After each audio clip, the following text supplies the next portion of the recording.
Welcome to the Blue Collar Barbarian Podcast, the new Barbarian show and the Barbarian Network. I get to talk to one of my good friends that I've done a lot of business with over the years, Andrew Schubert. Welcome to the Barbarian show, brother. What's up, man? I'm glad to be here. Thanks for having me. Of course, it's one, it's my honor, but two, we were kind of just talking offline, but I was thinking about this last night.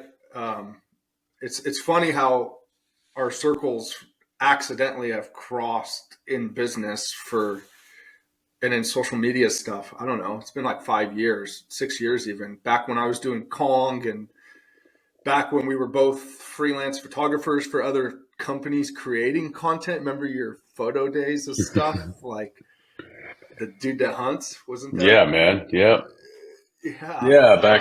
Back in the outdoor stuff. Yeah. And I got to say, man, it's been cool because I got involved with projects, and then I would hit you up about, hey, can we purchase some stuff for Mountain Hunter Box and different stuff like that, businesses that are no longer. But then to see you transition from content to ownership to switching directions completely to doing your own thing, and then to not killing your love for the outdoors by no means, but like letting that piece of economy, let's just say, go to create what your vision is. Like, dude, you're just an ever evolving man. And I gotta say, I'm here for it, bro. I'm here for it. Yeah, dude. So I think life like rolls into like an endless cycle of seasons. I think like things that you hold very important right now might not be like on the same scale later. But I also think you need to have the awareness and recognize when there's too much resistance in something and you need to move on. And when I encounter resistance, I start looking for that pivot point. And if I find that pivot point, I'll look for that opportunity and I'll jump. Right now, we're in the apparel game. We're in the fitness space. And like, that's my heart. My soul is here right now. We're building our own community and we're crushing. Now, 5 years ago, my heart and soul was much deeper in the outdoor space. I still love the outdoors. I still spend a ton of time in the outdoors. That's for me. That's my therapy. But I'm not trying to exploit it or make a living off of that. It's still very important, but I encountered enough resistance that it became apparent that that's just not something I wanted to burn all my energy in. Yeah. And you So know what, though? You said something really important there. You encountered resistance. You didn't let it break you. It didn't define anything. You just used it to look for a new opportunity. Or creative pivot mhm. is how you said it. Now it's new opportunity, And it, it's so easy, dude, because I'm thinking back to my hunting days. I still hunt, but the carrying around a camera for likes and photo, like it's so easy to get sucked in and self-absorbed with something and you lose what it is that you intended to do. And like for me, all I ever really wanted to do was share meaningful shit. And then that turned into how can I create content that makes me stand out to where people will want me to share their stuff in a meaningful way. But then I lost me in doing that. And you talk about pivots. I mean, this is a big pivot for me, is to go from, like people don't even know this. I guess I'll say this here, but like publish photography work for firearms companies, different stuff like that that's used all over, to just doing a podcast for free to try to help people grow. And then for you to go from product photography and SEO and marketing to like building a health and fitness brand that is against the grain. That's, your newest drop, the emo thing kind of set is a perfect kind of segue for this, because it's so, if you will, punk rock what you're doing, with everything that Dude That Lifts is. It's not just another cookie cutter brand, dude. You've used your experience to create your love for being different and fitness and what it is to now have a community of misfits, and not in a disrespectful term. You know what I mean? But 100%. Yeah. Like we attract we're a very diverse bunch. I'm trying to find the best way to do this. We did a project like 3 years ago that really embodied who we are, like deep into the core of the company, and that was the One Nation Under the Bar project. And we got as many people together as we could, put together a pretty cool video. This was like super early on, so like looking back, I'm like, like that wasn't that great, but at the time it was awesome. But basically, you know, like a barbell weighs 45 pounds, and it doesn't matter like who's pushing it. It's going to push you 45 pounds no matter what. If it's got weight stacked on it, that weight always the same. Whether you're black, white, gay, straight, man, woman, whatever, whatever other like diversity you could put yourself into, whatever little tiny niche you could put yourself into, the bar treats you the same, man. So like that's like one of our core values here is just being so open to everybody. I don't give a fuck about politics or who you voted for or anything like that. Like all I want is people that like are committed to making progress, putting one foot in front of the other, and putting in their best effort. And that's what we are doing over there with like our Facebook group. We've got like 2,200 people in there, and dude, it's so diverse. Like everything I just mentioned is in there. Like everything you could like label somebody as is in there, but we all share that same mentality of like progress and like community, leaning on each other for encouragement. I don't like the word motivation very much, but like encouragement, enlightenment, maybe some advice, and just sharing wins, sharing lessons. But I think that putting together a community like that is so fucking important for like anything, whether it be business or just like yourself. Finding community like that, that's the ultimate goal here, is just to like find your people and be around your people, right? Yeah, and I would say, dude, from the outside looking in, you're doing it, and it's, I mean, it came hard and with a lot of grit and just resilience, but you've done it, and it's going to continue to pay dividends. But let's take a step back and talk about how you got to here, bro. Your story, especially in the blue collar world, what people don't know is like, you know what it's like. You didn't just wake up one day and print T-shirts, right? Like Right. you come from this gritty world, this dirt work, knuckle dragging, knuckle busting world. It's a provider. It's a different beast, and a lot of people don't understand it. So let's get into, if you don't mind, let's get into your background. I do want to come back to Dude That Lifts and business, because I think this is super important for our audience to understand growth, right? Mm-hmm. But tell us about you. Yeah. So, like a work background, I graduated high school. I had no desire to go to college. I had desire to make money, but I didn't know how to do it. So, like, I just went and got a minimum wage job. Like my first year, I was just like sacking groceries, running a fucking till at Smith's Food, and like I was good with it. I had enough money to pay rent. I had enough money to buy beer, and I was good. But then this opportunity just kind of fell into my lap, like to go check out this oil rig job. And, you know, I was terrified. I'd always been like a hard worker, but at that point in my life, I was more just like kicking back, partying, not giving a shit about anything. And this opportunity fell into my lap. So I did it. And I started roughnecking right around my 19th birthday in Wyoming. Started at the bottom, pulled up to this oil rig in just outside of Pinedale, Wyoming. And I mean, this thing was fucking huge. I'd never seen anything like it. I was terrified. Like I was ready to turn around the second I got there. I was like, what have I gotten myself into?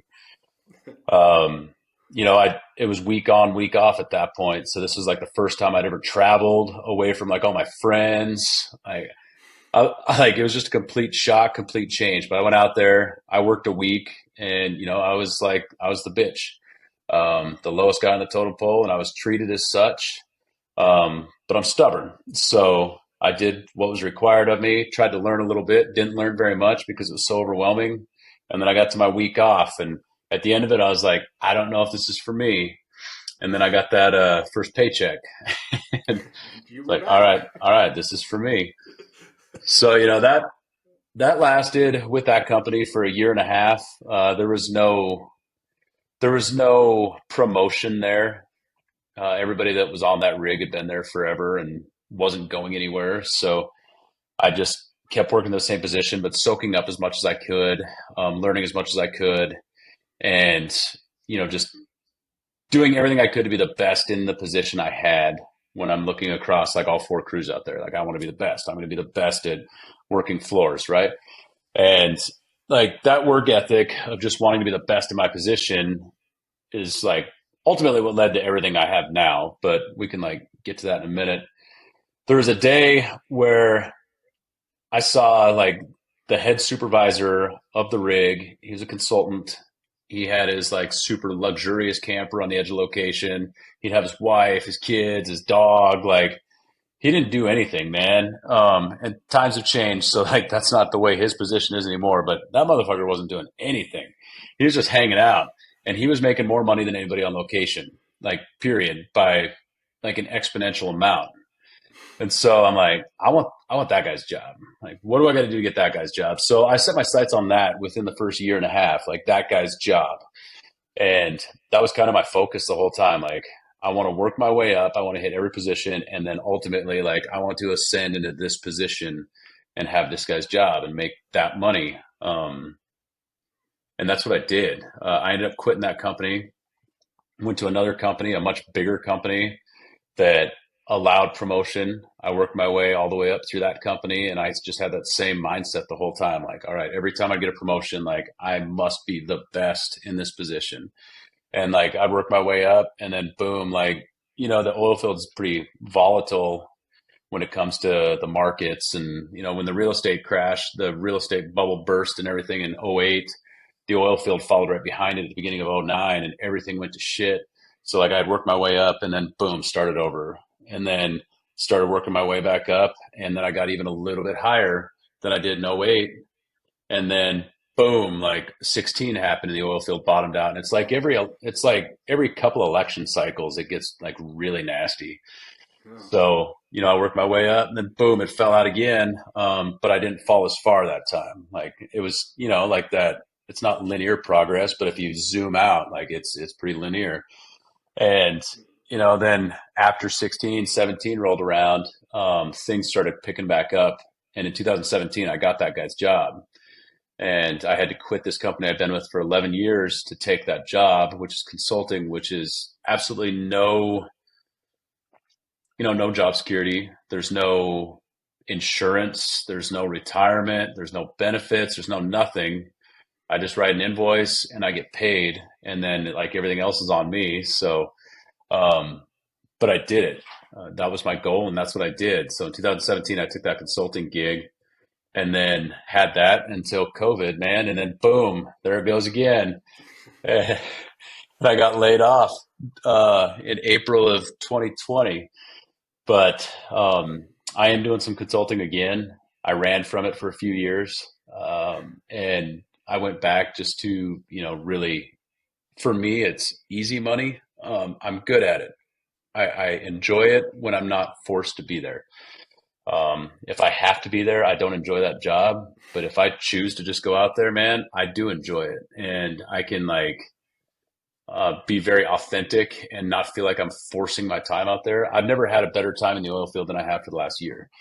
But I'm doing it with intention this time. So Yeah. we're taking like all that money, and like we've been very strategic with where we're putting it as far as like the other businesses and growth over here. Like I'm just basically, it's like laundering from here into this so that I can grow. And it's been very beneficial, and it's helped out exponentially on the stuff at the house, like what we're building here. So, um, like I have a very soft spot for the oil or blue collar in general, especially like the oil field side of things, because I can like relate to everybody out there.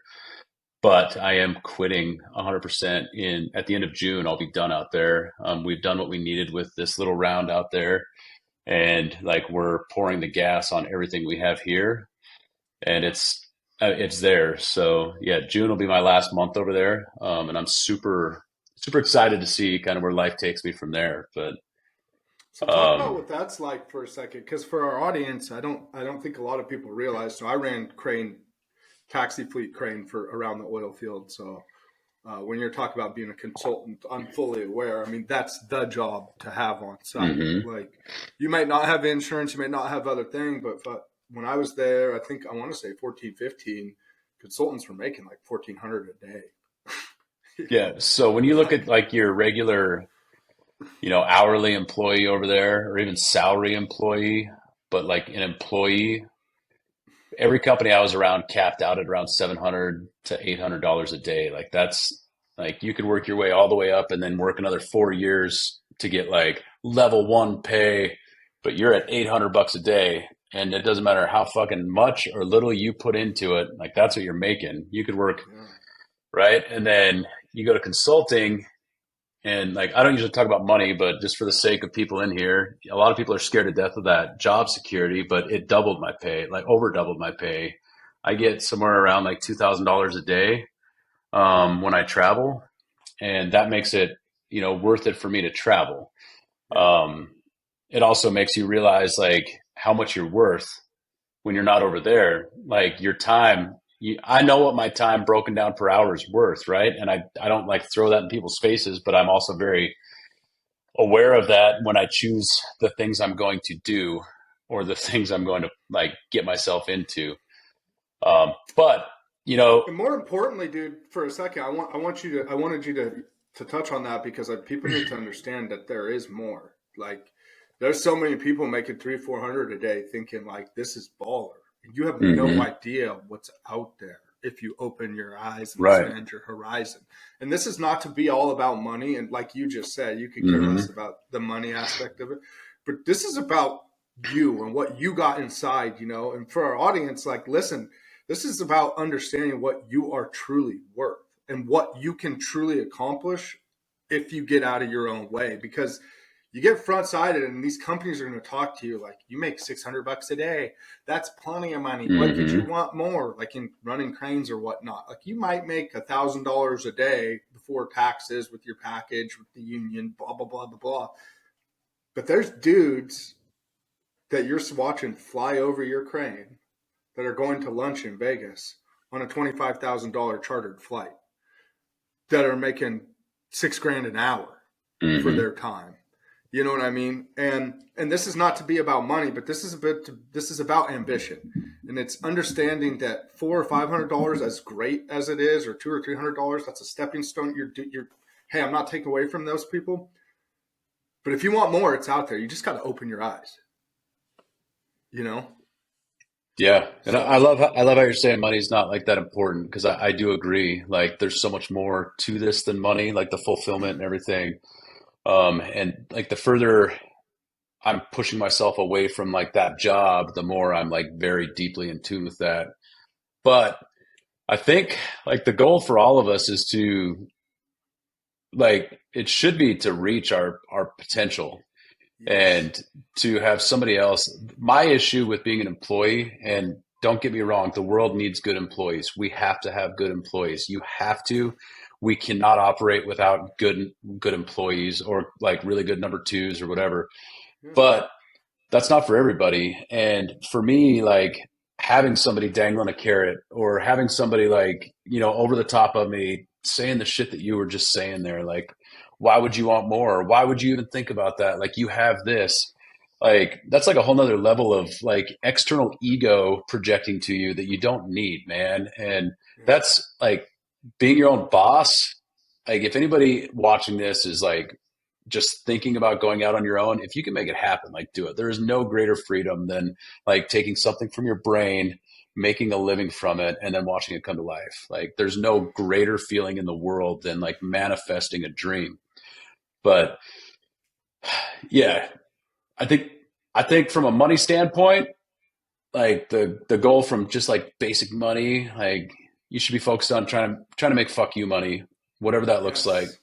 yes, yes, So that looks different for everybody. It might be, $6,000 a month could be fuck you money to somebody, 10,000 for somebody else. But like figure out what your overhead is, what you need to have a really good time after that, whatever your good time looks like, and like that's what you need to go for. But I guarantee you, when you start making that, like you're gonna start thinking about how you can make more. Like it becomes a really aggressive cycle, man. yeah. But I would say also on that, like when I say money isn't everything, let me not whitewash that. Money is a resource. I don't Hmm. I don't worship money. I don't serve money. It doesn't serve me. But what money does is it's a tool that provides access. It is, and that's 100% what it is to me. I have all these big ambitions, big dreams like you do, right? And these things. And I want a lot for my kids. I want shit for my friends. I want shit. Dude, I want to help people for my community, like for real. Like I want to build a sports complex for my community. Hell yes, Now, dude. am I going to do that on hopes and dreams?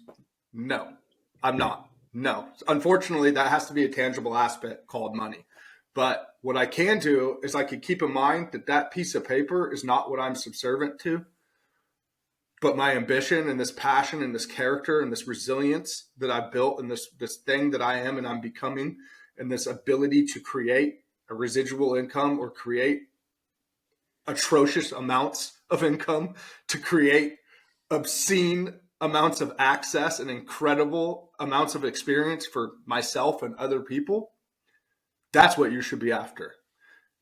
And the reason I'm saying this, dude, is, and I know you get this, but I just want people to understand my heart is this is not a you're bragging because you're not that guy. You're not bragging about making Right. money. What I'm saying to you is it speaks volumes that you took $800 a day to a lot of people is a lot of money, but you were never focused on this is a lot of money. This is Hmm. good enough. It was, I want that job.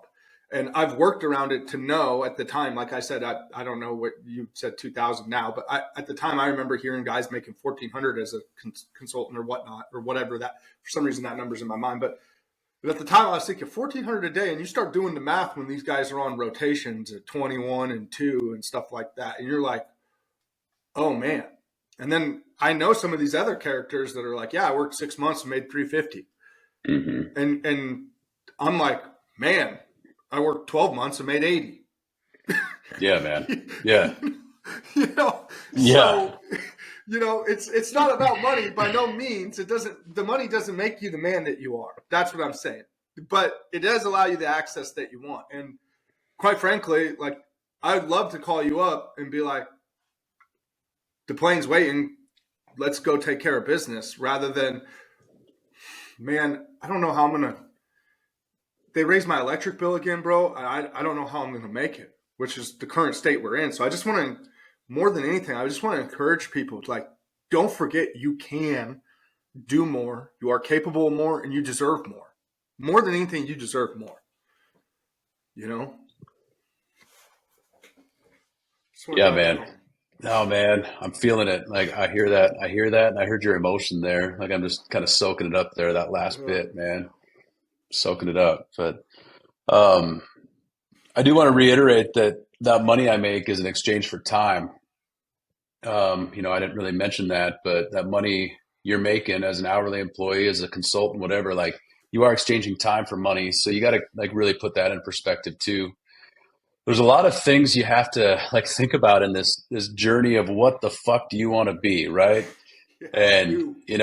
the blue collar life, like I will never throw shade at a blue collar worker. Like I love every one of you that's in the blue collar world. Like I have like so much respect for every one of you, but we also, from a blue collar perspective, very much we trade time for money. We trade all of our children's activities for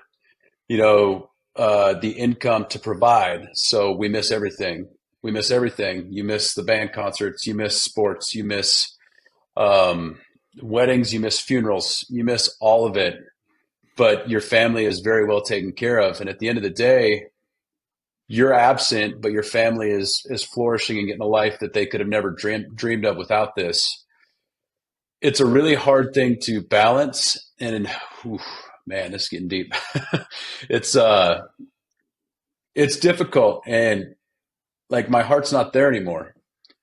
My heart's not trading the time for the money. I'm me personally right now, like where we had talked earlier on what we're doing. Like I don't want to trade time for money. Like I'm working more hours at home than I am when I travel, but I'm next to my wife. Like she's right outside here. She's out in the gym working out right now. Like I'm with her. My son will be in here. He'll be like folding shirts and hanging out. We'll be listening to some music and laughing and talking about like chicks or whatever. And I got them, but I'm working hard hours, long hours, but then I get to choose whenever the fuck I'm going to go to the band concert, when I'm going to a baseball game, basketball game, whatever it is. Like I'm not missing practice. If I have a friend that needs something that just came up, like if there's an emergency, I can like shut everything off. Be like, all right, whatever, and I can take off. Like it's so like for me, I'm not I'm not going to make as much money at home as I did over there, but it's worth like the freedom of being able to attend all these things and being present. Like I've spent, I mean, I'm at, so I turned 37, 38. God dang. I turned 38 in 2 weeks and I've been in the oil field since I was 19. So half of my life, Years. I've spent half of my life in the oil field. Yeah, that is fucking 20 years, man. And, gone for all of that. So, and that's 6 months of each year. So 10 years 10 solid years of my adult life, I've been away from my own bed, away from my wife, away from my family, and like I'm just not interested anymore. Um, You want so to know for what's those, scarier? yeah, When you're doing that, when you just ran those numbers, it just hit me. How many of us that are in the trades, especially like not the ones that even work in rotation, you were just talking about 10 years of your life. That's hard facts on 6 months rotations hmm has been spent at work. I would argue that these guys that are in the field that are 20 years or whatever have spent 10 years of their life also hmm at work, because even though they're home, sun before the sun comes up, after the sun comes down, goes down, chasing that dollar.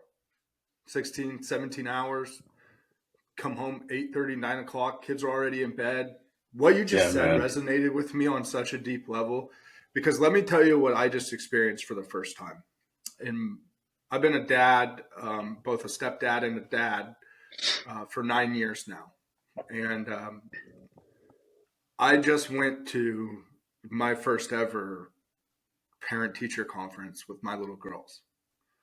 And it happens to be because I'm at this position in life where like work is slow, the economy is frightening, things are stressful financially. I mean, all cards on the table. This has been a period of growth and a period of discomfort for me like I have not ever experienced professionally yet, because kids are involved in this. It's not just me anymore where I could just cut down to eat top of ramen and Cheez-Its to float while times are hard. It's trying to make sense of this world for it's been 4.5 months now that I've been just in a weird period of transition and making things work. And any other time before this, I'd have been terrified, trumming up anything I could, trying to get back, go out of town, do this or do that. And dude, I've had great years, not $2,000 a day years, but I've had incredible years and it's provided for me. But I'm right there with you. I'm not interested anymore, because what I am interested in is taking my son to the gym 3 days a week when he hell wants to yeah, go with me and changing my schedule in. What I am interested in is being at that football game and being there to be the dad that's the hard ass dad that helps coach, but that all those kids are yelling discipline, that's invested in his community. I'm interested in being on the city council like I am now and being able to say that I can stand and make a difference for the things that impact my family, my community, and those people around me. I am interested in being able to go to a daddy daughter dance or take my kid to a doctor appointment, pick them up for school, go and listen to them tell me, even though they're in second grade or kindergarten, show me their finger paintings and what they've been working on in class. Like, I am interested in having a real relationship with my wife outside of I make the money and things are paid. Don't bother me when I have my time. I'm going to be on the mountains if I'm to speak freely, right? Like, I'm interested in being a contributing member in my household. So I'm with you. I love blue collar guys. I forever will. But hmm if this resonates with anybody listening to this right now, it's because there's more. And yeah. quite Let, frankly, that company that you're making $2,000 or $1,000 or $5,000 or 10 grand a month off of that, that company that's giving you that is taxing you for time you'll never get back. One, and that's your most valuable asset. Let's be real. You never get that back. And two, they're making 20, 25K on your 10. So why wouldn't you bet on yourself? Why would you settle with being just a number? Because loyalty is a one-way street. And the minute you dry up and you don't convert numbers on paper for them, it don't matter what you've done for them or what they've paid you in the past. It's gone. So, yeah, you said it's getting deep, but let's be real. Yeah, let's be real. And that leads us to like building the dream, man. Because I mean, let's talk about autonomy. You know, you said it. This is what you were alluding to. Like, you might be giving up X amount on paper, but look what you're gaining. Yeah, dude. So I'd like to, for all the blue collar guys in here, before we make the exit off blue collar, I do want to say something. The fact that you're exchanging time for money, like this is something that became very clear to me years and years ago. I was traveling for 2 weeks out of the month.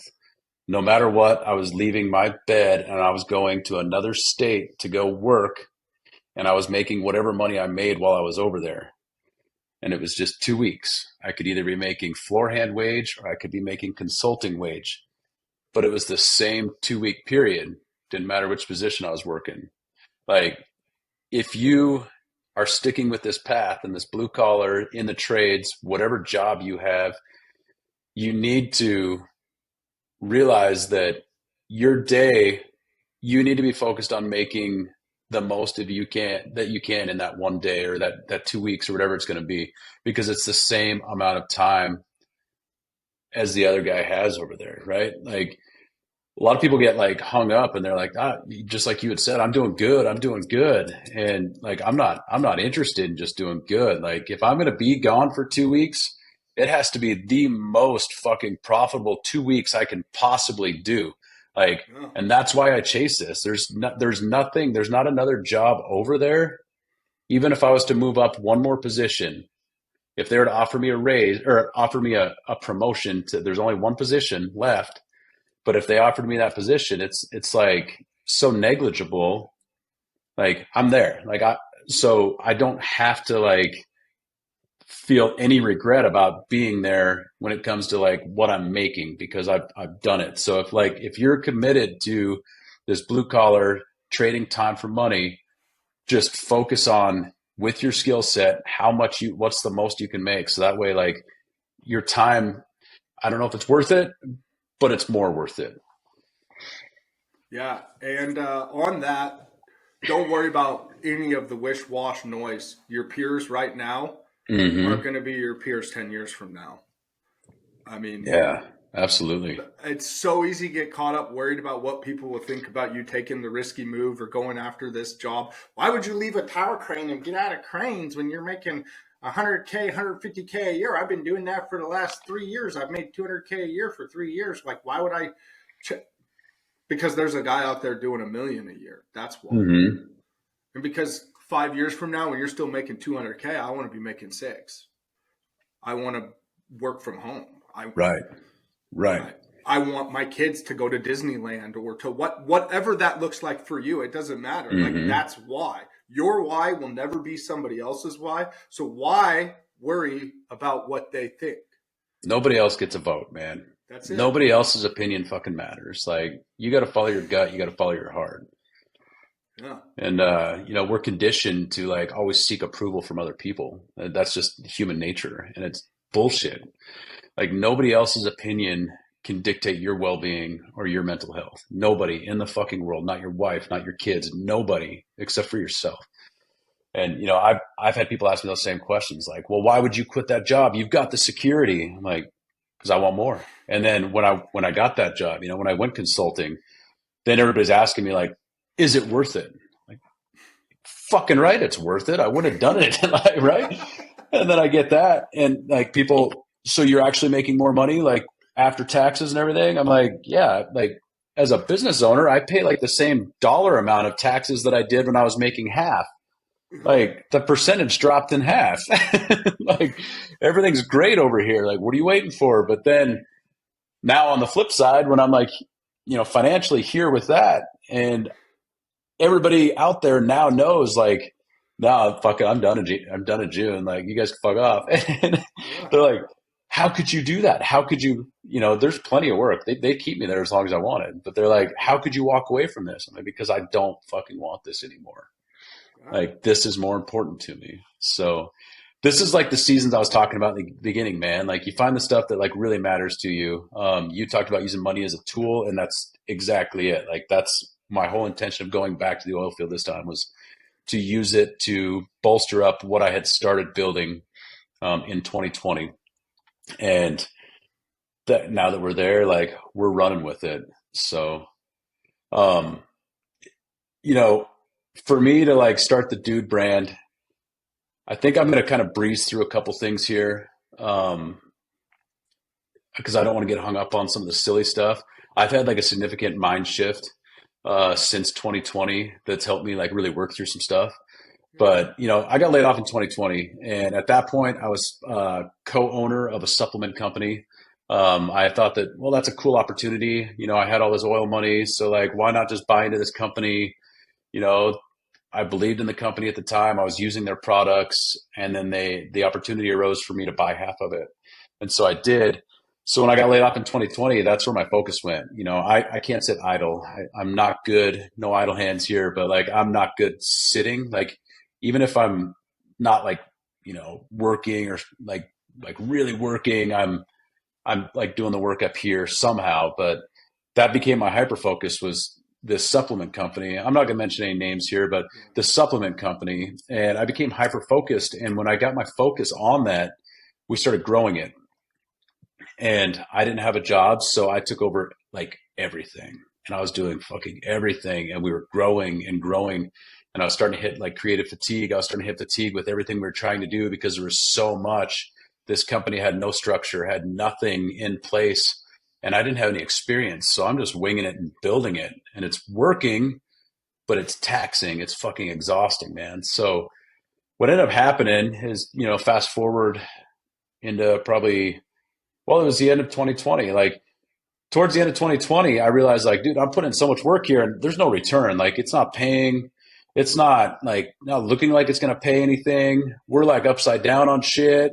And, I'm laid off, but I'm still putting some of my money in here, but I'm the only one putting money in here. And it got ugly. And so I was like, I need an outlet. So where it all started was, we were designing a new shirt for the supplement company. I made this rad shirt, and I thought it was super dope. And my partner's like, no. And I was like, what do you mean no? He's like, that is off brand. That is no way. We're not making that. I was like, the fuck we aren't. Like, we're making that. I just came up with that. I own half the brand. That's obviously on brand.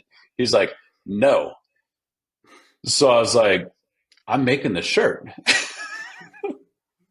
I'm making this shirt. So I took that design and held on to it and started thinking like, I need a true creative outlet where I don't have any chains. And that's where, like, Dude That Lifts, that's where it started, was just this creative outlet for me to make like some art, and me to like really channel the more gym bros side that took me away from the outdoors and the outdoor supplement side of things.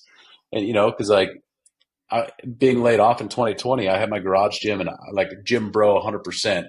If I wasn't at the computer, I was in the garage lifting. I was fucking doing like sandbag lunges in the yard. Like, that was the time to do it. The whole world was shut down.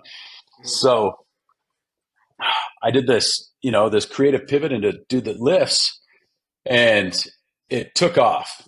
January of 2021, we dropped our Do the Fucking Work gym flag. And dude, at that point, like month one, we made like 1,200 sales. We made $57,000 our first month in business. And I was like, what the fuck is going on here? Like, what the Yeah. fuck? And I got this supplement company that made like 4 grand with no chance of a payout. And I'm like, oh, I kind of got to like lean into this. Something's Yeah. happening. And so like, I'm leaning into it, but the whole time I'm like taking detailed notes. Like, all right, I'm spending ads. Ads look like this looks like this. I'm taking all this documentation so I can present it to my partner and be like, hey, this is what I'm doing over here and it's working. We should try this. And that was my goal, was to take all the lessons there and then grow two businesses side by side. Well, I did that and it created resentment, and a lot of resistance between me and the partner, because I had this brand new business that I just started that just went poof. And this business that I've been fucking grinding away at for months that's just like flatlined. And rather than like receiving it with, it wasn't even constructive criticism. It was like, this is what we need to do. Um, it was like, I don't know why your focus is on that when it should be over here. Those resources should be over here. I'm like, at that point, it did become about money. And I said, I know we talk about everything's not about money, but nobody will tell me how my fucking money is going to be spent except for me, That's period. it. So when somebody tells me that you should be spending your money on something else, that didn't sit well. So that partnership dissolved. Rather, it fell apart after that pretty quickly. We tried to ride it out, but I never recovered from that specific conversation about money. I just couldn't recover from it. And so I ended up with a loss. I probably lost 60 grand on that business by the time it was all said and But what done. did you learn?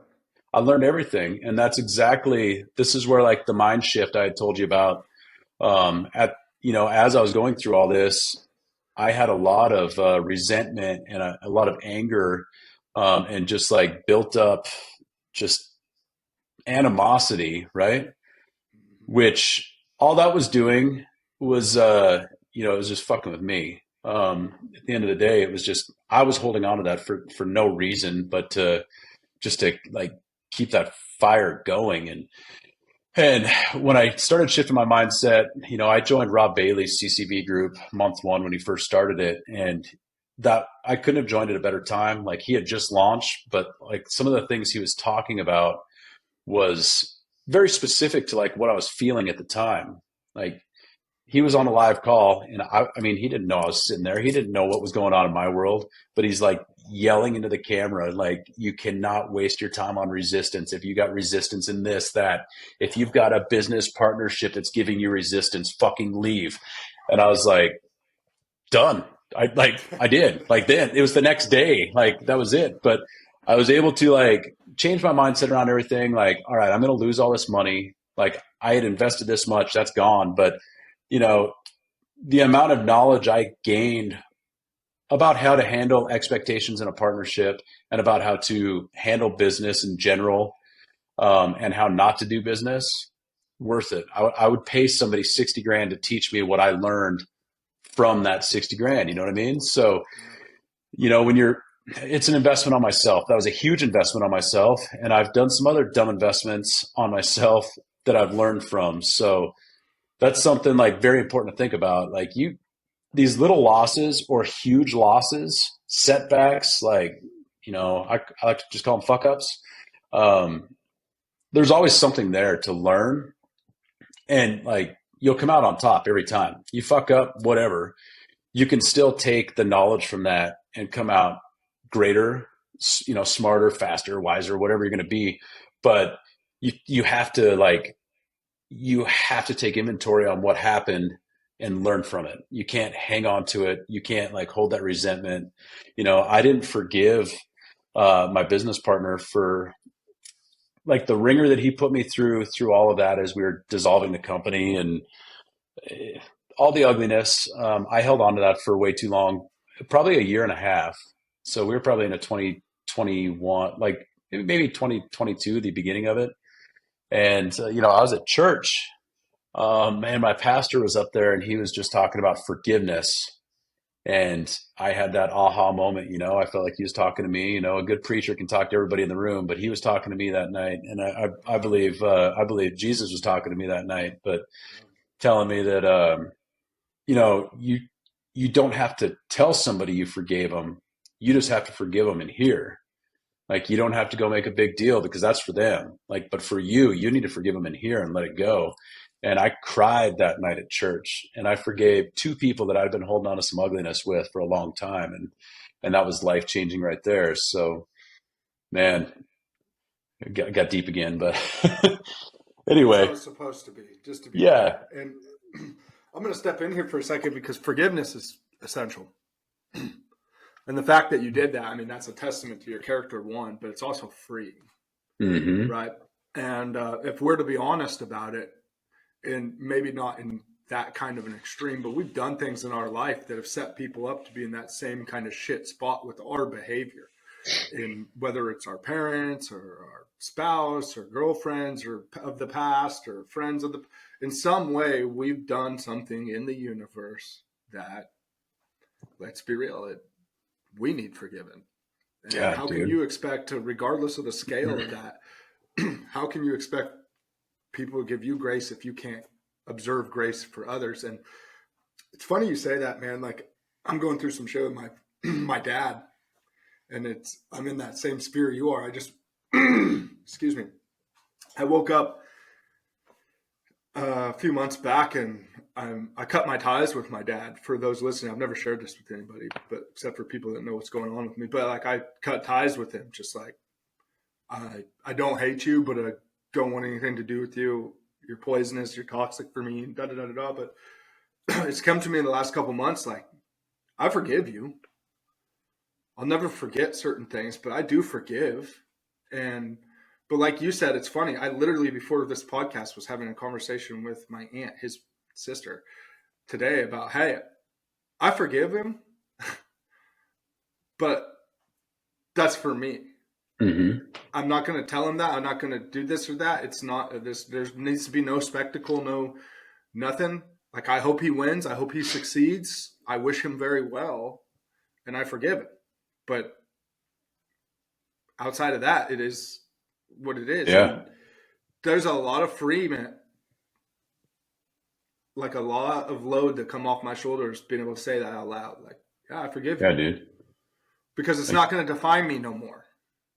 you You can know what I literally, mean? you can literally feel it coming Yeah. off. Like you can Yeah. literally, like when you, the act of forgiveness, and we can dive into some of this hippie stuff here in a minute, but the act of forgiveness, man, is, yeah, you can, there's a physical weight that you can feel coming off your shoulders. Like anybody listening, if I know by now you're thinking about somebody that you should be giving forgiveness to, or that's got you fucking riled up right now. And if you, well, either pause right now or at the end of this episode, just sit there in silence with yourself and verbalize it. You forgive them. I promise you, you'll feel that same physical weight off your shoulders. And that forgiveness doesn't have to be followed with any action, period.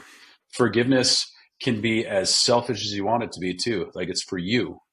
Yeah. It has nothing to do with the other person. But don't let somebody that fucked with you 2 years ago, 5 years ago, yours is much greater than that, but they can't take that real estate in your head or in your heart. Like you got to let them go. Yeah. And well, that's the biggest thing is real estate. They're taking rent in your Yeah. mind. Precious time, and everything that we've talked about up to this moment is about time hmm and how you're not going to get it back and the value of that. And yet you're going to let somebody take rent in your mind because they did you wrong. Well, guess what, bro? You do yourself wrong every day. Every day you don't take action on becoming the best version of yourself, you're cheating yourself. Let's Are you go. holding that grudge with yourself? Are you mad at you? I mean, I'm talking to me right now. When you look in the mirror, Yeah. do you respect that person that is looking back at you, or don't you? Because if that answer is anything than yes, anything other than yes or absolutely, you're cheating yourself. You're shorting yourself as it is. And now you're going to sit here and say, hey, being mad at that person is more than moving on, is more than getting where I need to be and becoming who I need to be or what I need to become. Because guess who's missing out when you hold these grudges? Your wife, your kids, hmm you. You're cheating yourself. You're not doing anything to that person other than being mad, which a lot of the time, let's be real, they've already written you off and moved on. And I know that sucks to hear, but guess what? Yeah. Guess what? It's a fact. A lot of the time hmm they've written you on. Because I'm a person like you, man. I have a big emotional bear. Like, I don't know why. Sometimes I want to ask God, like, why did you create me to be so, why do I care? Yeah. Yeah, Like, man. why? Uh, but at the same time, it's like they don't, and I have to understand that. And people are going to disappoint you. Somebody told me that once, and that really resonated with me. People are going to disappoint you, and the sooner that you just understand it, that's the way it is. You can move on with it. Yes, Hmm. that is disappointing. Yes, that sucked. Yes, that hurt. And I want to say something because people are going to be like, man, a 60 grand lesson though. Blah blah blah blah blah. I think there's going to be two. There's different ways that people look at it. There's 2 points. People are going to either look at this and go, oh well, but you make X amount. Well, that's still 60 days of your time you lost, right? So if they want to go about that, or 30 days, whatever, that you lost a month of your time and value. But also, I would like to challenge people, right? And I'm going to talk to myself. I've been sober for 18 months now, Fuck but yeah, dude. yeah, thank you. And I'd actually talked to you when I was getting ready to go through that. I was asking you about what that process was like for you. I don't know if you remember that, but I do, man. I do. yeah, yeah. So, but what I would like to challenge people to think about here, when you're talking about lessons and investments, how much money you spend on booze a week, and then multiply that by 52. And then go ahead and throw in those random holidays, those random birthday parties, those random big paychecks with overtime on them that you go and sensationalize for likes and clicks and you pursue. And I bet you'll find out that you spend well over 60 grand on dumb shit that don't serve you too. So there's lessons in everything that we do is where I'm going with this, whether it's drugs, whether it's alcohol, whether it's toys, whether it's attention, whatever that may Hmm. be, status, right? You're paying a price in education in everything that you do to get to where you are today, and everything that has made you. Education is the price. So there is no value on that. So when I hear you say I spent 60 grand, I feel for you in the asset of like, yes, that's a chunk of money to lose. But then, like I said before you even told me, what did you gain? Because what you gain from that is what you won't do. And even more so, you learned how to really forgive. Hmm. And you can't put a price tag on that because going forward, that will serve you and save you much more than any amount of one of those dollars that you lost could have. I wouldn't change a thing, man. I had to go through, you have to go through some shit. Like you have to wade through some shit before you can find like the real thing. You have to, you got to have like at least have a reference, man, of like some shit. And I did right away, right there. Now for the people that you were talking about saying, well, that's only this many days of your time. You got to remember at this time I was laid off. Yeah. So, when I exited the company and was hoping to get like X amount bought back out of me because I had invested X amount in, and what I got back was substantially less. It stung. It did sting, but we made do, man. Just like we always do. Like that's part of. I think that's part of like the blue collar thing too. Is like we fix things. We make shit work. And That's the barbarian thing. there you go. That's like straight up. That's barbarian. I don't care what world you live in on that, especially that. I mean, blue collar, you're knuckle dragging a lot more. It's an everyday Hmm. thing, I'd argue. But this is a barbarian mindset. You have to take. You got to be able to get punched in the mouth, and then just to adjust course. I mean, that's Hell yeah, life. that's And the it. sooner you can learn that, I mean, that's there. But what I want to do, man, is just out of respect for your time, because you are a busy guy. I want to kind of springboard this because what you said. By the way, I love this conversation, but I want you to talk about. 'Cause I want people to understand what they can build, and there's not a better person to talk to. You've built multiple brands, you've helped with different things, and now you just shared kind of coming to the dude. But like, spit some game for our audience here. Like, we are capable of so much more than we know when we Yeah, can yeah. bounce, and this is the perfect segue, when we can bounce from these things that set us back. As soon as we don't let them define us and we let go of what we were, because I'm curious of your thoughts on this, dude. I actually shared this with a friend. Like, who I was is not who I am, and who I am Hmm. is not who I'm supposed to be. You know, where I've been is not where I'm at, and where I'm at is not where I'm going. Hmm. And I Yeah, know that sounds kind of profound or hippy dippy, but that's true. It's yeah, just man. truth. I do. Let me just toss in like I've got more time. If this runs over an hour, I'm not concerned at all. So, Okay. um, for me, I had a the catalyst was 2020 when I got laid off. So my only regret in all of this is I didn't start like really pushing all this stuff sooner. I waited for that catalyst. I got laid off and I had idle time. Now, if you guys are all still working, you're making some of that fuck you money, budget some of that for yourself.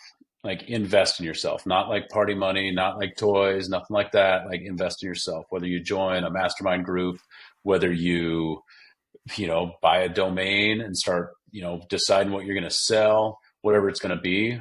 But there is so much more out there than trades and then trading your time for work.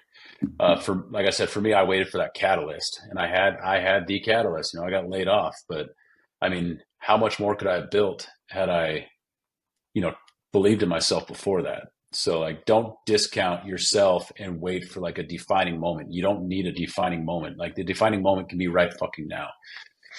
Mm-hmm. And for me, it was that the catalyst that did it. So we got out of the supplement game, and then we've been, I want to tell you that I've been blue collar my entire fucking adult life with very little knowledge of um, media or advertising or website building or fucking graphic design or anything like that. I don't have any, like everything's self taught. And that right there is enough for me to like tell everybody in the world, like, you are capable. Like, you want to go build something, fucking build it. Like, find something you're passionate about, and then just start studying. Like, you have to be a student. Like, I'm a student always, Mm-hmm. but like, it's all there. I taught myself how to screen print. I taught myself how to do graphic design. I taught myself how to use Photoshop, how to use Illustrator. I taught myself how to use a camera. I taught myself how to build a website. Um, and I've gotten pretty fucking good at it.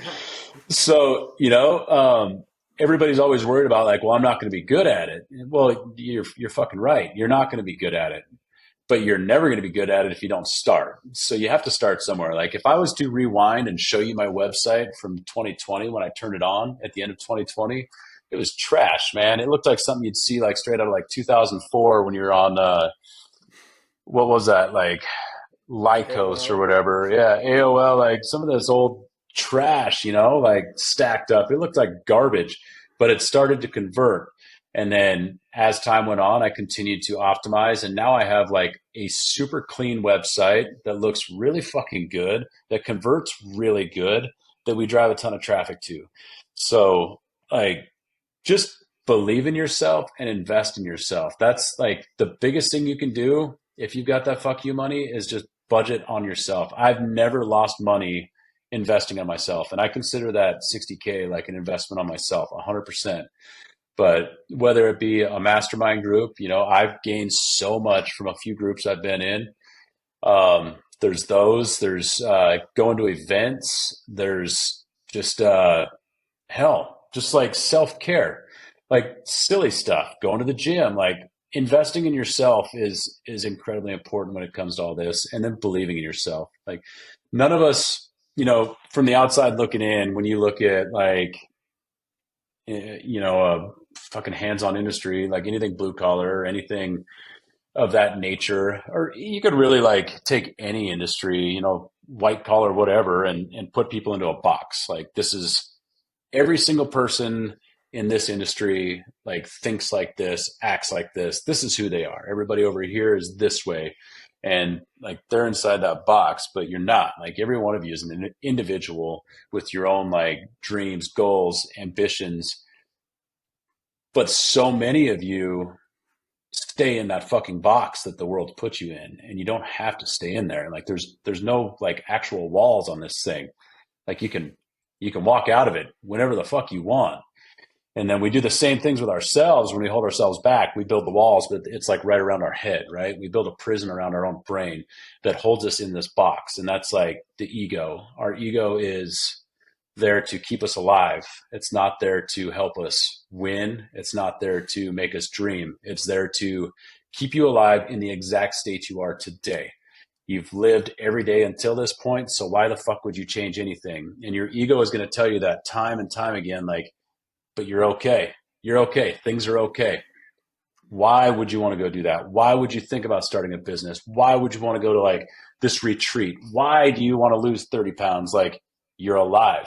Everything's fine. Don't fuck with it. And that's your ego. And that voice in your head is a fucking cancer, man. And it's your worst enemy. It can be your best friend sometimes, but only when it's like really comfortable. Like the ego doesn't like change. The ego doesn't like when you start feeling really good, but it's outside of that box you have. The ego starts to freak out and you start to misfire, and it starts saying some really mean shit. And we all have that. Like we all have that voice in our head that's like, "Whoa, let's pump the brakes. What the fuck are we doing here?" And like lately, I've been studying the ego, and I've been studying a lot of stuff, like deeper work in the brain. And you can't get rid of your ego. There's some different like things you can do with some help, that like some things you might eat or whatever that are going to help you like really work on that ego. But like it's there.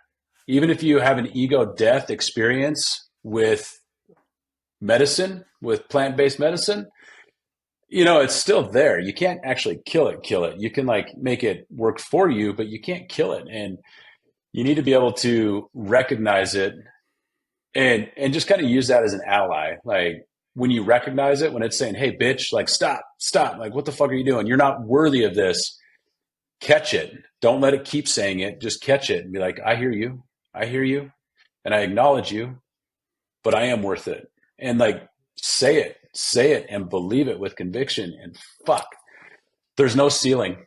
There's no ceiling to what you can do. And there's no fucking rules right now in this country that stop you from doing anything you want to be, anything you want to do. There's no fucking rules. Like you can go be a goddamn hippopotamus doctor if you want to, something ridiculous. Like there's no fucking rules. And that's what people need to understand. Like the American dream, I'm going to run on a little rant here, but the American dream is a generational curse that used to work, right? And it still works. And so many people are stuck in that, that time loop.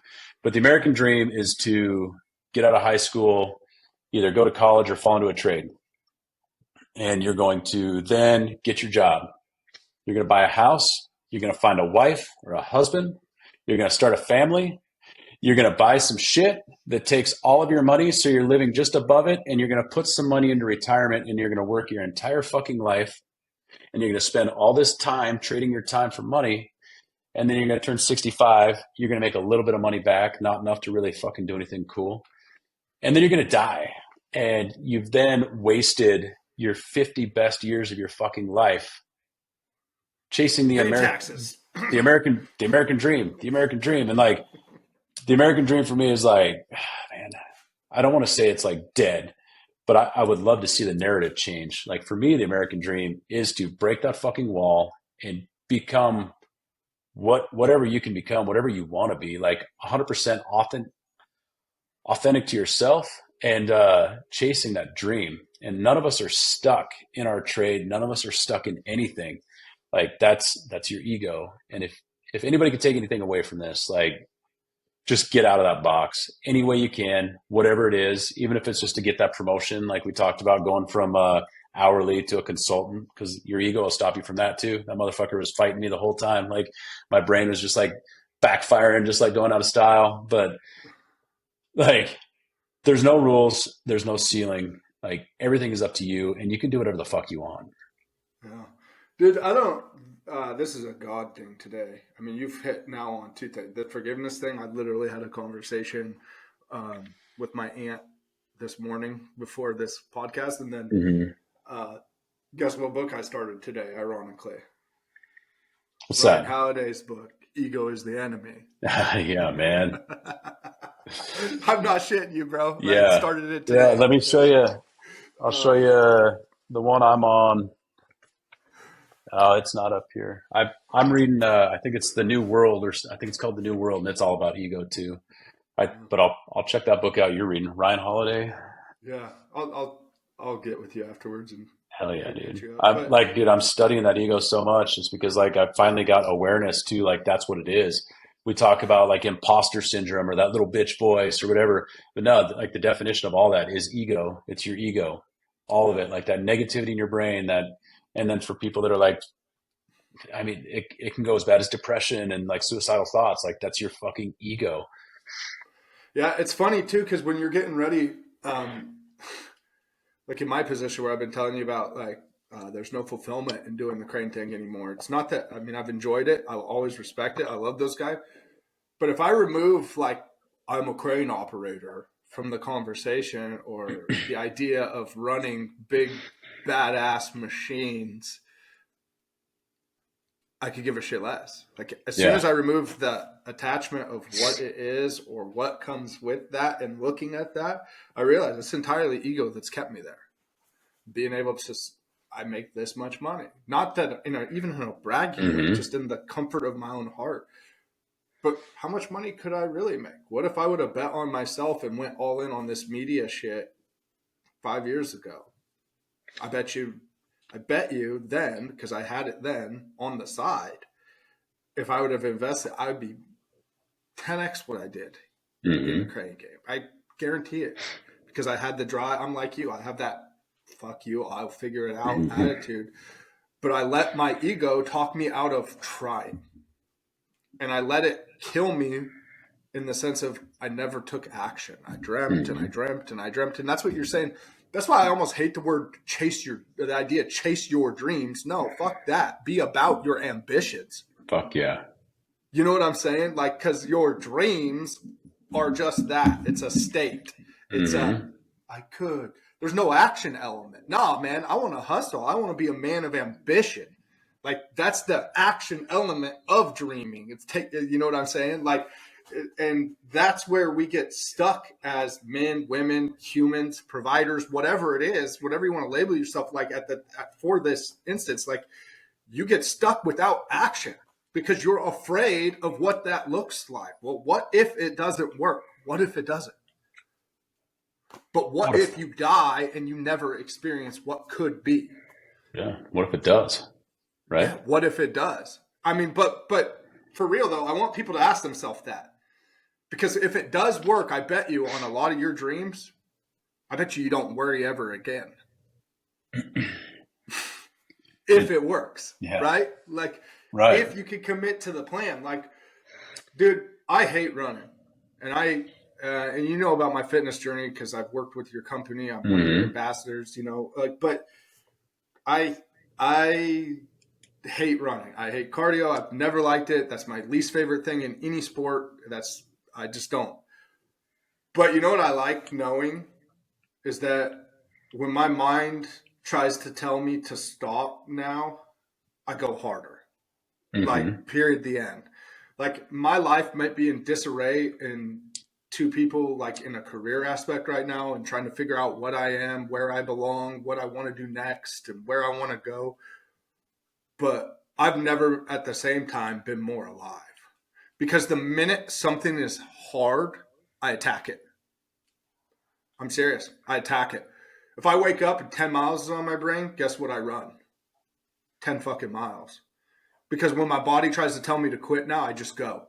That's what I've created, right? Is this. And it's funny, I've never thought of it as ego. I get people call it different things, the bitch voice, this or that. But when my mind tries to creep in and tell me, like, you can't, I've now created this character that like legitimately, when it's coming to me and telling me, um, I'm sorry, I'm just trying to think. I want to say this right. Like, I've created this character that when it's telling me stop or you can't, or like, oh, that's hard, like I talk myself into continuing now more than I do trying to quit.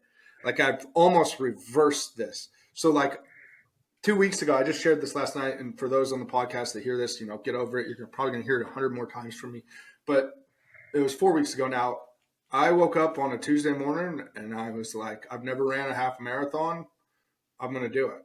And I jumped on the treadmill and I ran a fucking half marathon. I did 12.6 or 12.4 or something like, or 13, sorry, Yeah. 13.6 or 13.4. And I just did it.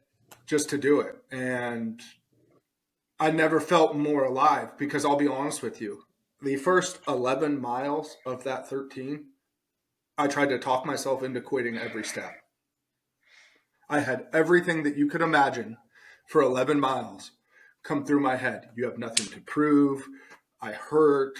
This sucks. I'm bored. I'm not a runner. Blah, blah, blah. Every single bit. And I didn't subdue. I didn't tap to it. I just kept going, one foot in front of the other. 6.5 miles in an hour. Hydrate. Get some electrolytes. 2 more miles. More electrolytes. 2 more miles. Okay, now I'm my own hype man, right? And this is what it was. And I recognized that I've created. I agree with you. Motivation is fleeting. It's a bullshit thing. But I've created this discipline. Mm-hmm.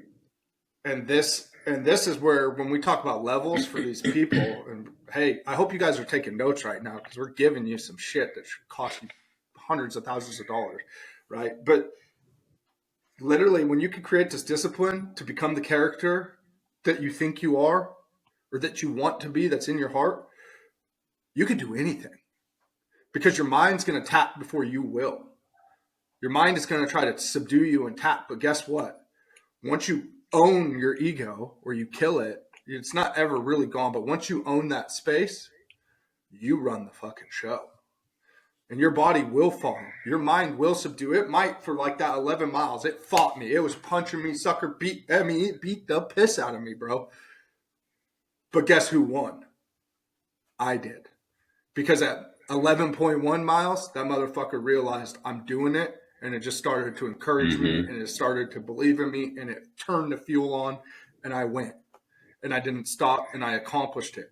So my all I'm sharing this for is for our audience to understand that everything is going to beat you down until you force it to go with it. But that's what you have to create. And I don't care how you get there. This is the beauty thing. This is the beautiful thing about stories. And it's incredible to me that, I mean, I like to think we're friends and I know you, but to hear your story, we have so many similarities and so many differences in this, but at the end of the day, we're two dudes that refuse to fucking lose. That's it. You know what I mean? Mm-hmm. And, I'm not building a company yet. I mean, I am in a way, right? By building me, right? But it's incredible and encouraging to me. Like I shared with you, all I want is to see people win and win at scale. Like, I know, like, people are like, oh yeah, I'm sure. But like, you have no idea how much it means to me to see people win. Like, there's parts of me that I'm a human. Sometimes, man, oh, that's not fair. Or when am I going to win is more of it for me. Like, when's that going to be for me? Like, but when my friends are winning, man, I'm not the guy that's going to look at you. I'm fuck yeah, let's go. Every time you've talked to me and you shared with me offline of this about, hey, dude, we're winning, or I'm going back to this, I have this opportunity. I've never once been like, man, I wish that would happen for me. Because that's not me. I don't care about that. Fire. Yeah, let's go, bro. That's what I'm talking about. But you know what I want to be? That resource that everybody around me knows could impact your life or make a difference if you need it. And that's what I'm trying to get to. And so I'm going to digress because this is your episode, not me. But it's funny because when we're talking about ego, we're talking about forgiveness, we're talking about building these characters. It's what are you willing to give to get? Yeah, man. You ready to talk about some hippie shit? Yeah, let's go. I know you talked about gratitude in the beginning. I've had substantial mindset shifts, and this is something that everybody in here can like start, start taking notes and start getting real weird. This is the time to do it. But some different superpowers that are going to help you like really level up that people don't talk about and that aren't in any fucking brand playbook out there. But gratitude's the top of the list. Be grateful for everything. Everything should have gratitude. And you need to recognize gratitude while it's happening and then recognize it offline too.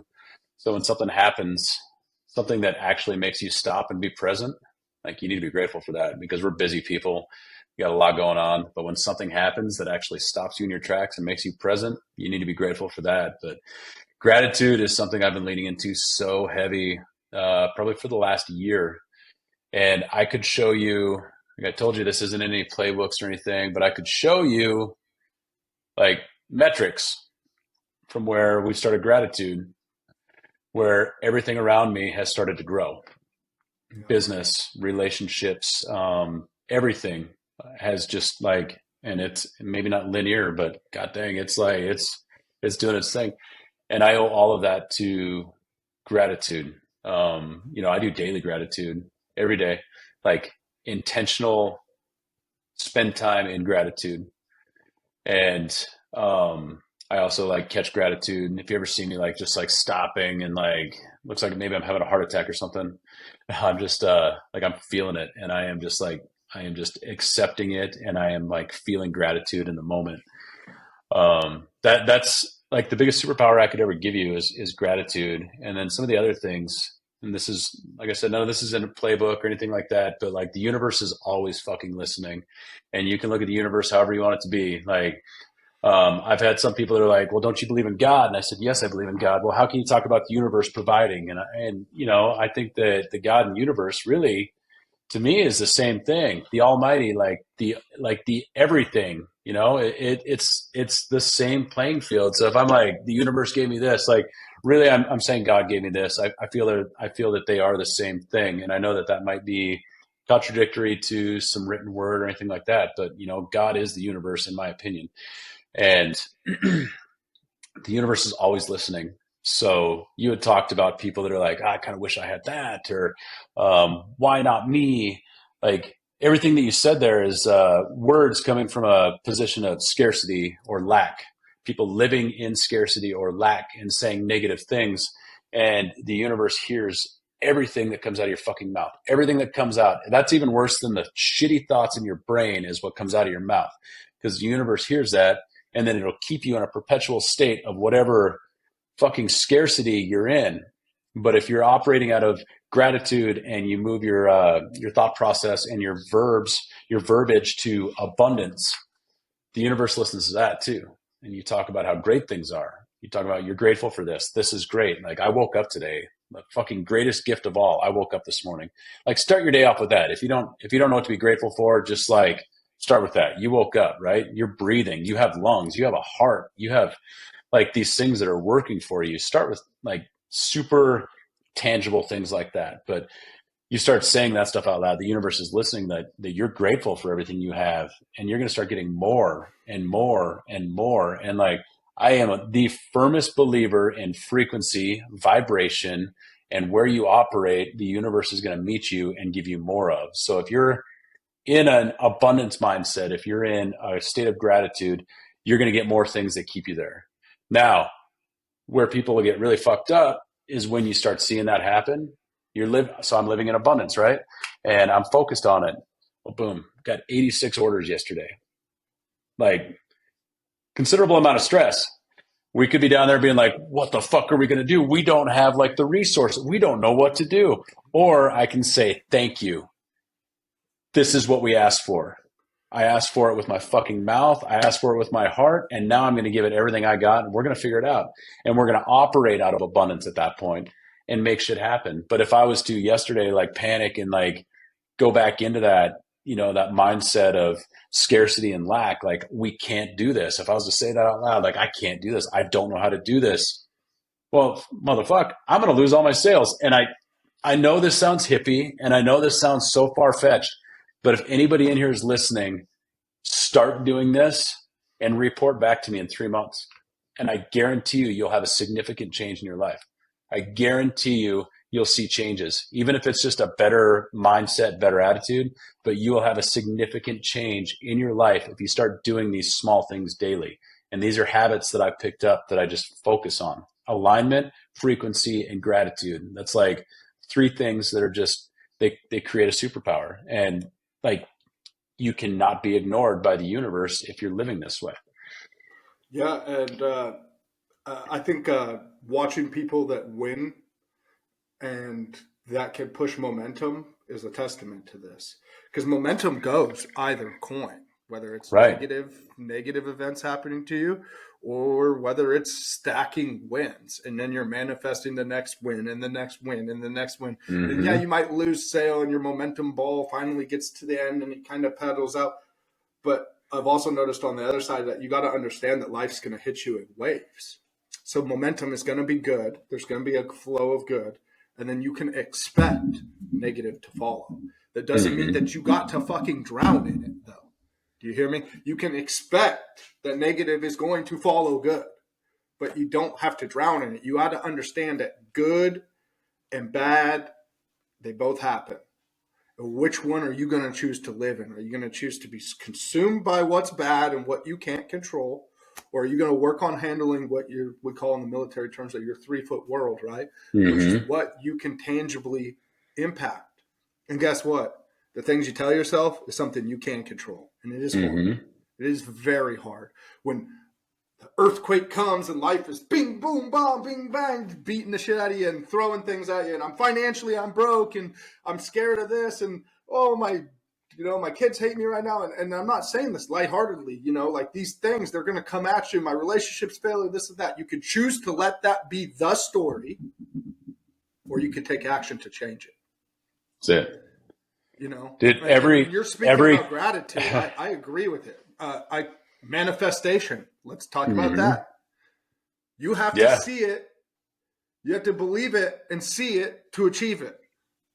Your company being $1 million company, guess what? If you can't see it as $1 million company, it's never going to be $1 million company. That's right. If you don't see yourself as $1,000 a day hand, you're never going to be $1,000 a day hand. I hate to break it to you. You have to see that. You have, believe it, like vision it. Yeah. So, here's an exercise you could do today. Like, and if it is being the $1,000 hand or whatever you're going to be, say, I don't know, Jack wants to be the $1,000 hand. So Jack, if you're listening, which is all of you, close your eyes right now and imagine what $1,000 a day you looks like. How is he acting? What is he doing? What are his habits? Who's he talking to? How does he carry himself? And step into that role today. And the $1,000 you will follow because you're manifesting it real time. And I'm going to tell you, if your goal is 1,000, make it 100,000. Because what you're going to realize along the way is your $1,000 version of Jack is only going to land you at $500 Jack. But when you shoot for $1 million Jack and you land at $750,000 Jack, you're not disappointed. Mm-hmm. You're full of gratitude because you realize, ironically, because you realize what it took to get there and how much you lied to yourself before and held yourself back. The you that's comfortable making $500,000 a year or whatever it is as a consultant is awesome. But the you that's going to do $6 million a year as a business owner and have the autonomy to be there for his kids and his wife and his family is way more awesome. You know what I'm saying? That's so, and the you that gets to experience taking your kid on a private flight, if that's you, if that's not you, in a van or whatever it is, right? Like to go somewhere and to have, like for me, when I get to fly my wife to Vegas to have dinner on a chartered flight, to have the best steak I've ever had in my life, because I'm visualizing this, Mm-hmm. to be back by 5 and I'm leaving at noon, that's going to be pretty baller too. Right? The me that gets to look at my community and see Metcalf on a stadium that's completely free for all these kids to use as long as it's there is going to be much more than any doubt I've ever had in who I am. You know what I'm saying? And I'm going to be overcome with gratitude that I get to experience this because I believed enough in myself to try, to just get started, to take action. And that's what it all comes back to. Like you're saying, this is hippy dippy, bro. This is a hippy dippy. If you put negative out there, what do you get? And listen, I'm going to say something hard right now. And I hope this doesn't hurt anybody's feelings. but I'm just going to be real I because that's me. I hope it does, man. Yeah, because that means you need to evaluate. But I bet you can look in your friends group. If you're not the one already, I bet you can look in your circle, and I bet you somewhere in your life you know somebody that's a negative motherfucker that constantly has negative shit happen to them. And then I bet you can think of somebody in your circle or some, and if you can't, go look on the internet because it's all over. You can find somebody that's a positive person that constantly has positive things happen to them. What you're saying, as much as it's a secret, it is not. This is reality in the world that we've been given. What you focus on is what you are going to get. So are you going to let a tidal wave, come and wipe you out and take you off the map and be the end, period, the end? Or are you going to let that become a comma or an apostrophe and move on from that? Because when you talked about earlier 60K lesson, you chose to take that from an exclamation mark or a period and turn it into a comma or an apostrophe, and then, right? And That's it. if you listen to you're a business dude, I know you follow Hermosi and some of Oh that yeah. stuff too, right? And if you listen to him, he always says comma and that's okay, and that's really spoke abundance to me. Man, I had a really shitty day. I failed today, and that's okay. Yeah. That's okay. Hey, I'm in a struggle right now. I just said this on my Instagram this morning. Like, hey, I'm struggling. I have been struggling. But I'm still here. That's it, man. I'm still consistent. I'm still showing up on what matters. I'm still trying to be a better dad every day. I'm still trying to figure out how to communicate better with my wife and be a better husband. I'm still taking inventory of what I have. It's bad as it is, I still have a house. There's other people that don't. As hard as this is, I'm still breathing. There's other people that aren't. You know what I mean? As much as this Mm-hmm. hurts, there's other people that haven't worked. And there's always, but you know what? As much as this is a setback, this comeback's going to be even greater. You know? And so, yeah, gratitude's not hippy dippy shit to me, bro. What you're talking about to me is, if anybody's listening, is becoming self-aware and learning that you have the power at any given moment to change the narrative. That's it. And go for it. Yeah, go. Yeah. Yeah, I mean, dude. So, I mean, I know your audience is probably mostly blue collar, so I do want to like touch on like it is okay to fucking feel. Absolutely okay to feel. Like that's another big thing that we're hardened, mentally hardened to where we become numb to pretty much everything. And it ends up leading to at some point you're gonna have that one instance that makes you all the emotion come out at once. Well, whatever it looks like, whether you're on the floor crying somewhere or explosive rage, whatever it like channels out as. But it is okay to feel as a blue collar man. Like I think that that's so important, and people, you know, I went like my entire adult life and I never cried, man, like ever. Like what the fuck would I cry for? I'm a man, but I've changed that a lot, and as I've dove deeper down like this path I'm on, I feel every emotion. Every emotion. I feel joy as joyful as I can. And when I feel grief or sorrow or pain, like I feel it and I let it feel. So, man, I would just love, if nothing else out of these conversations, to change the narrative around all this and like make people realize like that box is just a fucking wet paper box, man. Like, get out of it.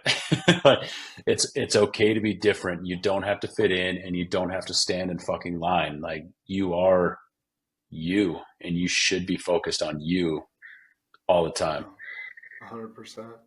What would you say? I want to get into some questions here just to give our Yeah, man. audience some more. But what would you say to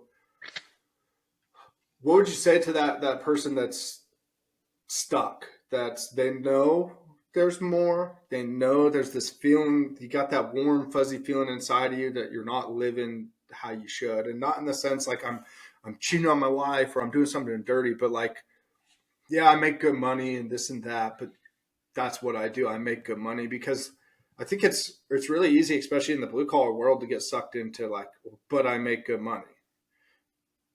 But what about more? Well, like look above you, man. These guys have been doing it for 25 years. I mean, you're 20 years now, dude. 2 decades. That's insane, Yeah, right? it's fucking But look at the wild, guy that's dude. been doing it at 30.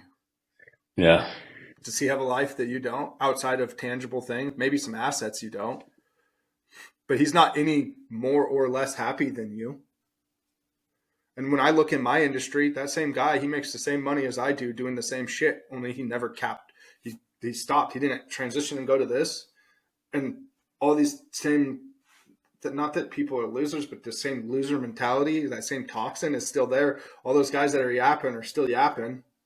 They might be talking shit about the guy that went to become a project manager and transition from being an operator to this or that, but quite frankly, they're not living the lifestyle he is. They're still doing the same shit they were 10 years ago when they were talking shit about the first guy that did it. And now that guy's the VP of sales.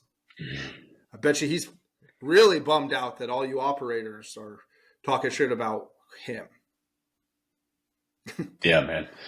I mean, if somebody came up to me with that level of awareness already, like, I mean, there's a certain level of awareness if somebody has that like burning desire for more, just not sure what to do. Something I've seen a lot lately is just like the average American works a 9 to 5 job, 5 days a week until they're 65. If you go do your thing and it fails, you can always go back to doing the average American thing and working 9 to 5 until you're 65. Like, it's there. Like, whatever position you're in any fucking job, like you earned it, but now you have that experience and now you have a resume. So it took me 15 years, maybe 16 years to get this consulting job. 15 years, somewhere in there.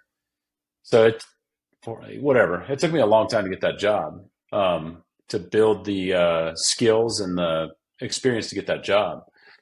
But at any point in time now, at any day that I want, I can just go walk back into this consulting job for any company out there that needs a guy. Like, it's there. So whatever position you're in, you earned, and you have that on your resume. Like, if you decide you're going to try something else out, I mean, first of all, it's what if it doesn't work out? Well, go back to your job. Maybe it's a different company. But what if it does? Let's fucking go. That's the way I look at it. Like, no matter what, you've got something to fall back on. And I know like a lot of big guys, like big timers say, if you got a plan B, you already failed. But I don't believe that. Like, especially if the plan B is what you're running away from. Like, it's good to know that there's something there because that allows you the freedom to experiment.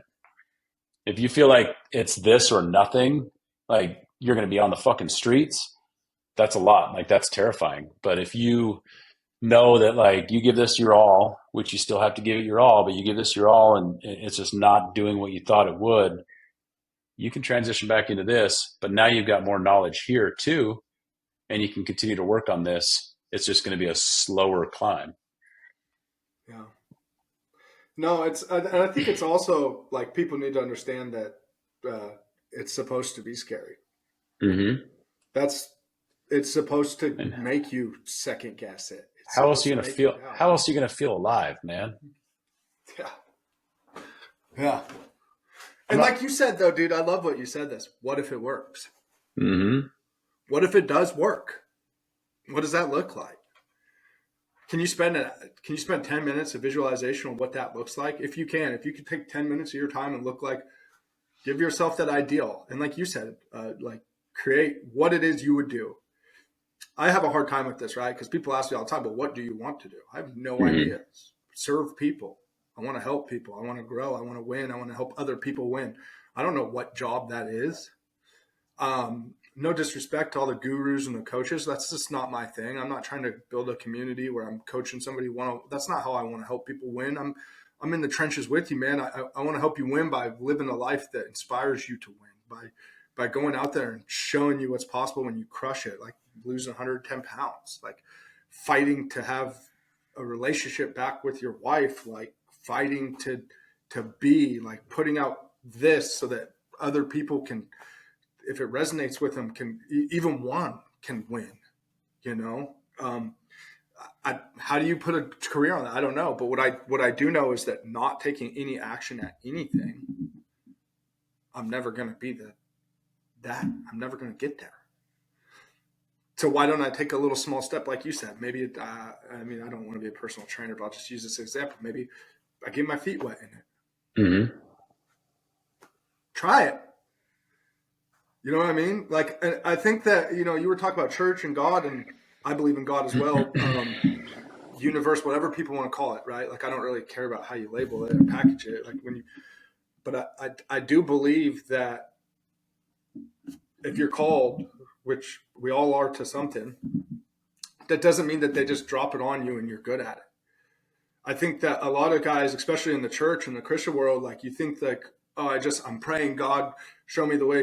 But I never then take the action of stepping a direction. I just pray, interpret, or try to have somebody else interpret that for me.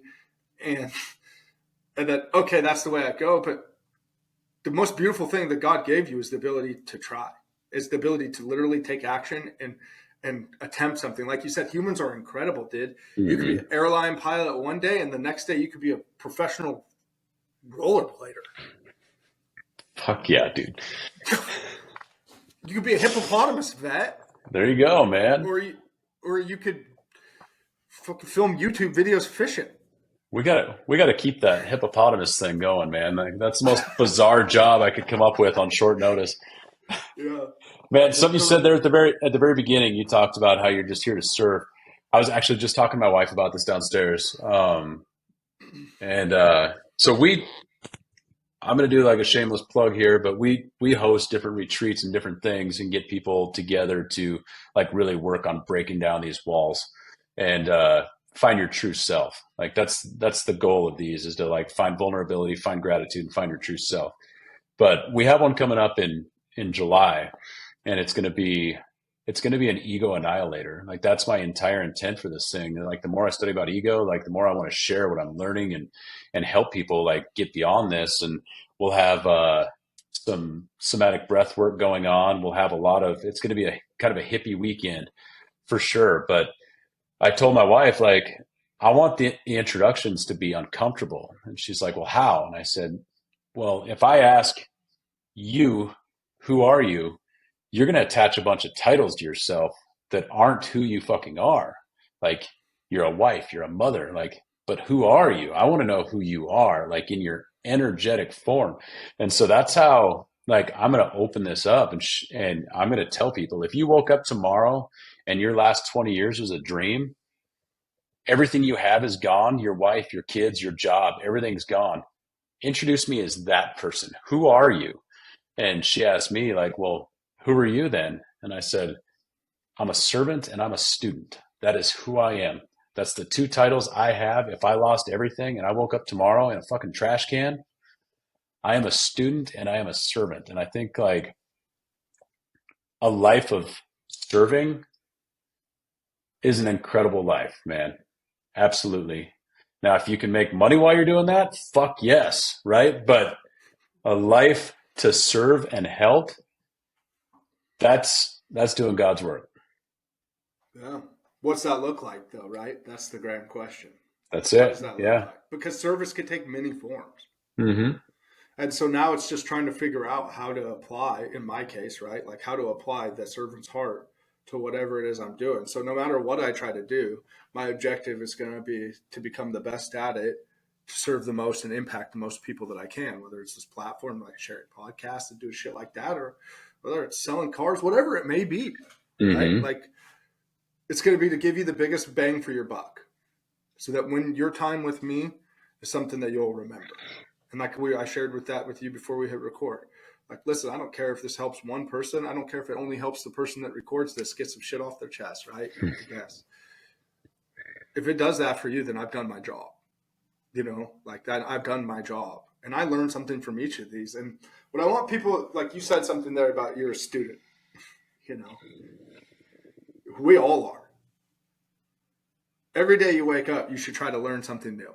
And that doesn't need to be tangible as an asset or a skill set, but you should try to take something away from it, every experience. And I'm a firm believer that there's a purpose in pain. So whatever it is, whatever pain you're going through, whatever that is that hurts, on the other side of that, there is a purpose for it. And I think if you can get outside of yourself, I think a lot of the pain that you go through is because you have an ego. Mm-hmm. Ironically, and like so for me, I think some of this pain that I've encountered lately in my life is because it's culling my ego. It's ripping those ties of what I would have defined, ironically, again, myself as, to showing me what I'm supposed to be or who I am. And that coming into that kind of man. And it's funny that, if you're still with us an hour, 40 minutes into this, like the biggest, the craziest thing is this is not a scripted thing. We're just talking, right? Like, but the commonality here is that both of us won't be beat. Both of us are open to experiencing more, like, and we're curious to what really could be. We're both willing to bet that feeling you have inside, because I don't care who you are that's listening to this right now, I guarantee you, there's something inside of you aching. You're a barbarian. That's why you're listening to this damn show. Like, there's something inside of you that's got you curious about what if there is more? And what's that look like? And that's not random. That's not random. And now you could get into the hippy dippy shit of reincarnate. I don't know about any of that. I'm not going to pretend to be that. But what I will say is, like, I don't think that your passions, your ambitions, your dreams, any of that inside of you is by accident. I mean, and if you believe in God like I do, and you believe the scripture, it talks about God breathed life in you and he created you and destined you for a purpose. And if you're not walking in that alignment, right, you're going to know it, because it ain't going to sit right. Something you might be doing awesome and you might be fucking crushing, but why do you think that these people that win commit suicide? Because they're off. Mm-hmm. As much as they may have, they're missing something. You're not doing what you're supposed to be doing. So I want to encourage our guests to pursue more. Pursue more. Yeah, man. Yeah. Well, dude, we've been recording an hour and 40 minutes. I could probably talk to you for 5. I mean, like, to be honest with you. Oh man, I think what you just said right there, like pursue more. I think it's a great place to leave it off. Yeah. But what I want to do is I got one more thing in closing thoughts. I want to give you an opportunity to close us out with anything you want to leave with anybody. I don't want to put any kind of guides on this. I just want to let you to do that. But before you close us out, I do want to ask you, and this is to help our audience to hone that leading edge, right, mentally. Is there a book or a quote or anything like that has spoke to you or that's been really crucial to you that you'd recommend? Yeah, life-changing book for me is The Four Agreements by Don Miguel Ruiz. The Four Agreements. Um, it's definitely, if you apply what the book says, it's a really easy read. It's a couple hour read. The audiobook's only like 2 hours long, I think. If you take what it says and you actually listen and start to act upon it, it will change your life. And there's not very many books where I've been able to do something like that and see the effects. But it's The Four Agreements. It's a great book, easy read, and it's agreements that everybody should be able to live by. You just have to hold yourself accountable. Yeah. No, I read that book. It is a good book.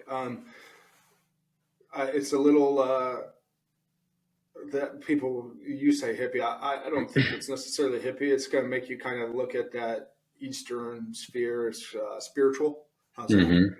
Yeah. But it actually makes you take a look at your tenets of your core. I read that, I want to say the end of last year, I read that book. Yeah. So great suggestion. On that, bro, close us out. What do you got for us? Oh man, put me on the spot. Well, I mean, if you would like to reach out to me, let's just give it that. If you'd like to reach out to me directly, you can hit the business account, Dude That Lifts. That's probably the easiest one to remember. My name's Andrew Schubert. I'm on Instagram too. I'm an open book. I'm always available if you're got a question or anything about what we talked about. I would encourage you to wherever you find this podcast, wherever you find it posted, if you do have some questions, drop it in wherever you can comment. So maybe we can revisit this at a later date. I told you, like, if I had everything stripped away, I'd be a student and a servant. And I stand behind that. I'm not going to give you a bunch of accolades or any like really cool shit I've done, because that doesn't matter. I'm just here to have great conversation and hopefully make an impact on this world. And I'm going to leave it at that. Okay. Well, one thing we talked about before the show, we're going to give you guys an opportunity we're going to do a giveaway. Yeah. Yeah. Give you a gift card to the Dude That Lifts website, so you guys can check out their ecosystem, get to know their environment, their community, their gear. We'll do what I want to do is I want you to comment with what your biggest goal to date is and what it would take you to be there. How about this? I'll even specify. I'll make it easier for you. I want people, you're going to go to our website to enter this as well. But if you're on social media for an extra point or whatever, maybe he'll give you a second gift card to anybody that inspires him. But I want to know where you see yourself in 5 years, because I want an honest evaluation of where do you see yourself in 5 years, because you're a barbarian and growth is the only option. So where do you see yourself in 5 years? You're going to follow. You're going to follow the website. I'm going to make it really simple for you guys. You're going to go through our website. We'll have this set up we do a Gleam type thing so that you'll get. Yeah, man. But for a bonus entry, I want you to tell me where you see yourself in 5 years, because there's a lot of powerful shit in this. And if you guys will do that, if you'll take the 10 minutes or the 5 minutes even to do half of what he said or what he suggested, you're going to find freedom in that.